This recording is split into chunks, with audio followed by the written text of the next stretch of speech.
नमस्कार मित्रांनो, तू ही रे माझा मितवा या मालिकेच्या पुढच्या भागामध्ये आता मात्र जे काही आता राकेशला या घरामध्ये गिफ्ट दिलेलं आहे, तर ते जेव्हा तो गिफ्ट उघडतो तर त्यातून आता अगदी जो काही काळी माती आहे तर ती राकेशच्या तोंडावर अगदी तो सगळं काही कलर उडाला जातो आणि आता सगळं काही काळं हे राकेशच्या चेहऱ्याला लागते। राकेशला खूपच राग येतो। राकेश लगेच रागाने म्हणतो की असा अपमान या घरातील जावयाचा केला जातात का आणि या असा अपमान करण्यासाठी येथे आम्हाला बोलावलं होतं का।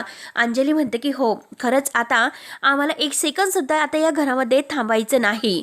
आणि तेवढ्यात तेथे वल्लरी पुढे येते आणि वल्लरी म्हणते की जावई बापूंना जे काही गिफ्ट दिलं तर त्या गिफ्ट मात्र असं बदललं गेलंच कसं, कारण आता ह्या गिफ्टमध्ये इतका काळा कलर अगदी आहे आला तरी कुठून, नक्की कोणाचं तरी कारस्थान असेल हे, आणि तो बॉक्स बदललाच कसा।